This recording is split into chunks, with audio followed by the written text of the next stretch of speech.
Praise the lord. అందరికీ వందనాలు. దేవునికి మహిమ కలుగును గాక. ప్రియమైన దేవుని బిడ్డలారా, దేవుడు మరొక నూతన దినమిచ్చి ఈ ఉదయకాల సమయంలో పరిశుద్ధ లేఖనాలను మనము ధ్యానం చేయటానికి దేవుడిచ్చిన సమయాన్ని బట్టి దేవునికి కృతజ్ఞతలు చెల్లిస్తూ మీ అందరికీ వందనాలు చెల్లిస్తూ రండి. ఈ దినం కొరకు సిద్ధపరచబడినటువంటి వాక్యాన్ని చదువుకొని క్లుప్తంగా దైవ ధ్యానం చేద్దాం.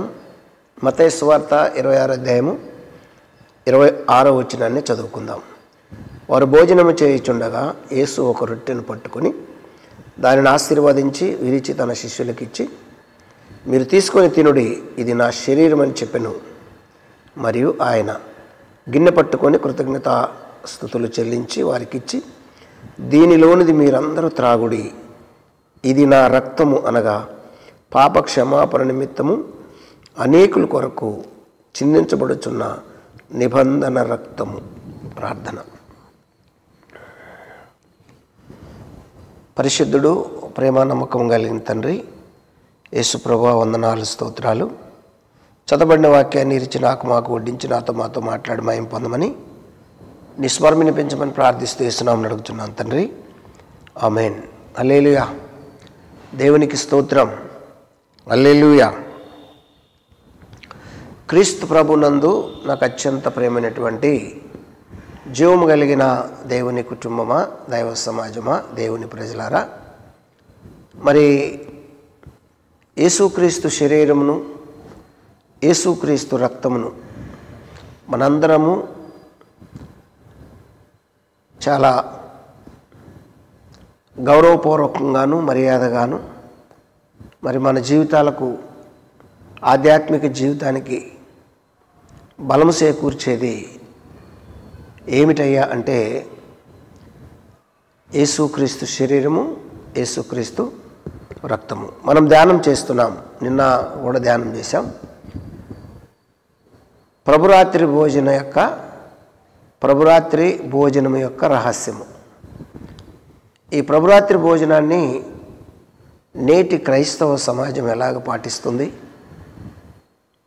ఎలాగా ప్రభు శరీరాన్ని గౌరవిస్తున్నారు అని మనం కొన్ని విషయాలు నిన్న ధ్యానం చేశాం. అయితే ఈరోజు మొట్టమొదటిగా మనం ధ్యానం చేయబోయేది ఏంటంటే, అసలు ప్రభురాత్రి భోజనం అంటే ఏమిటి, ప్రభురాత్రి భోజనం అంటే ఏమిటి? ఈ విషయంలో చాలా చోట్ల చాలామంది రకరకాలుగా మరి ప్రభు యొక్క శరీరం గురించి, ప్రభు యొక్క రక్తం గురించి మాట్లాడుతున్నారు, బోధిస్తున్నారు, ఆ మాటను ఉచ్చరిస్తున్నారు. అయితే ప్రభురాత్రి భోజనం అంటే అసలు అర్థం ఏమిటి అనేది మనము కొన్ని విషయాలను క్లుప్తంగా మనము ఆలోచిస్తూ ధ్యానం చేస్తే, ప్రప్రథముగా ప్రభురాత్రి భోజనము అంటే ఏమిటి అనేది మనము లేఖనాల్లోనే కొన్ని విషయాలు లేఖన కాంతిలో పరిశీలించుకుందాం. ప్రియాదైవ జన్మ, లేఖన కాంతిలో పరిశోధించుకున్నప్పుడు సాధారణంగా సంఘ కాపరులు ప్రభురాత్రి భోజనాన్ని ఏమంటుంటారంటే, ప్రభురాత్రి భోజనాన్ని లేదంటే ప్రభురాత్రి సంస్కారం జరిపించేటప్పుడు ఆ సమయంలో ఏమంటారంటే, రొట్టెను విరిచి ఇది మన ప్రభు అయిన యేసుక్రీస్తుకు, మన ప్రభు అయిన యేసుక్రీస్తుకు సూచన అయి ఉన్నది, లేదంటే సాదృశ్యమై ఉన్నది అంటారు.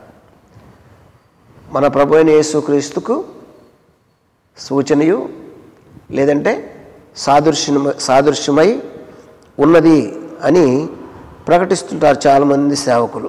అలాగే ప్రభు రక్తాన్ని తీసుకొని ఆ పాత్రను చేతపట్టుకొని, ప్రభు రక్తాన్ని చేతపట్టుకొని ఏమంటారంటే, ఇది మన ప్రభు అయిన యేసుక్రీస్తు రక్తమునకు సాదృశ్యమై ఉన్నది అని ప్రకటిస్తుంటారు. మన ప్రభు అయిన యేసుక్రీస్తు రక్తమునకు సాదృశ్యమై ఉన్నది అని చాలామంది సేవకులు ప్రకటిస్తూ ఉంటారు. అయితే లేఖనం అలా చెబుతున్నదా లేఖనము దాన్ని అంగీకరిస్తుందా అనేది ఈరోజు మన ప్రశ్న. బైబిల్లో అలా రాయబడిందా అనేది ఈరోజు మనము లేఖనాల్లో నుండి కొన్ని విషయాలు మనము ధ్యానం చేస్తున్నటువంటి విషయము.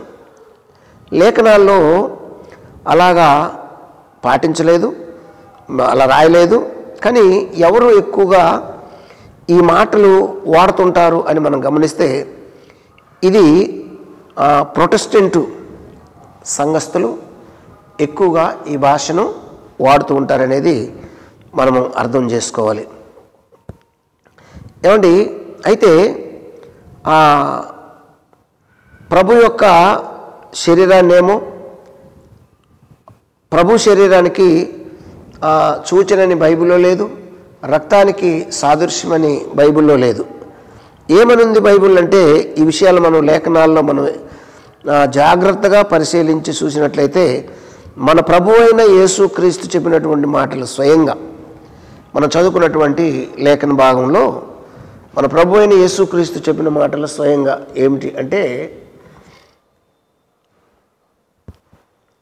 వారు భోజనము చేయుచుండగా యేసు ఒక రొట్టెను పట్టుకొని దానిని ఆశీర్వదించి ఇరిచి తన శిష్యులకు ఇచ్చి, మీరు తీసుకొని తినుడి, ఇది నా శరీరము అని చెప్పెను. నా శరీరం అన్నాడా, నా శరీరానికి సాదృశ్యం అన్నాడా? నా శరీరము, ఇది నా శరీరము, మీరు తీసుకొని తినుడి. ఈరోజు ఎందుకు చాలా పెద్ద పెద్ద సేవకులు అనబడేవారు ప్రభు శరీరానికి ఇది సూచనగా ఉంది, లేదంటే ప్రభు రక్తానికి ఇది సాదృశ్యంగా ఉంది అని ఎందుకు చెబుతున్నారు అంటే, లేఖనాన్ని కాస్తంత భయభక్తులతో శ్రద్ధతో లేఖనం మీద మనసు పెట్టకపోవటం వల్ల, తెలియక కాదు, తెలుసండి, ఎన్నోసార్లు చదివి ఉంటారు, కానీ అమ్మో ఇలా అనకూడదేమో అనే ఒక దృష్టి పెట్టకపోవటం వల్ల ఇటువంటి పొరపాట్లు సార్వత్రిక సంఘంలో ఎక్కువ మంది చేస్తున్నారు. కాబట్టి ఈ విషయాన్ని ప్రతి ఒక్కరూ గమనించి ఈ విషయంలో లేఖనం ఏమి చెప్పుచున్నదో అది చేయవలసినటువంటి బాధ్యత, భారము మన మీద అందరి మీద ఉన్నదని లేఖనము సాక్ష్యమిస్తుంది. మీరు తీసుకొని తినుడి, ఇది నా శరీరం అని చెప్పెను. మీరు తీసుకొనుడి, ఇది నా శరీరమును అని చెప్పాడు. మార్కు సువార్త 14:22లో ఇది మీ కొరకు ఇయ్యబడుచున్న నా శరీరము అన్నాడు. లూకా సువార్త 22:19లో ఇది మీ కొరకు ఇవ్వబడిన నా శరీరము. కొరింథీయులకు రాసినటువంటి పత్రిక 11:24లో సాక్షాత్తు మన ప్రభు అయినటువంటి యేసుక్రీస్తు స్వయంగా చెప్పిన మాటలు ఇవి. ఏమంటున్నాడు మన ప్రభు అయినటువంటి యేసుక్రీస్తు? ఇది నా శరీరమునకు సాదృశ్యం అన్నాడా?